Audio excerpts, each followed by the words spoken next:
Muraho neza, ni Dusengumuremyi Emmanuel. Uyu munsi nje kubwira umuntu ubona ibyo akeneye bihenze cyane. Ikintu burya wita ko gihenze nuko kiba kitari ku rwego rwawe rw'umufuka. Hari benshi babona ari ubusa, nubwo bitari ku rwego rwawe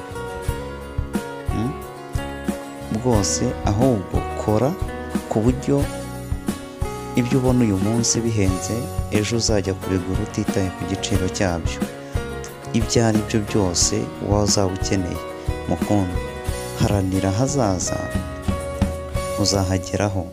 Kandi niba uvunika cyane kugira ngo ugere kure hashoboka bigendanye n'intego zawe, komerezaho kandi itegure ko urugendo ushobora kwisanga nawe ukuri iruhande rwawe. Komera ku byo wifuza kugeraho ubona imbere yawe. Menya ko umuntu urambirana ataravuga, ku buryo no kumwumva, kumutega amatwi bigorana, ni umukene. Shaka amafaranga ubundi nawe ugire ijambo mu bagabo. Ni uko isi yubatse, ni uko iteye, kandi nta kindi kintu wakora wahinduraho mu gihe amafaranga ariyo aza cyangwa se atuma tubaho mu buzima bwa buri munsi.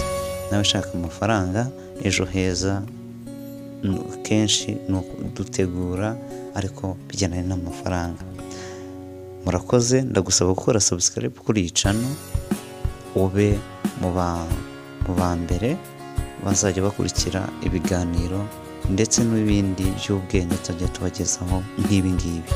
Murakoze cyane kuba tugeranye muri uyu mwanya, cyangwa se wambaye umwanya wawe ukanyumva. Imana iguhe umugisha bwikubye 7. Rwose kora subscribe, usangiza abandi nabo babashe kubibona kandi babashe nabo kubashimisha. Imana iguhe umugisha cyane cyane, nongeye kubisubiramo.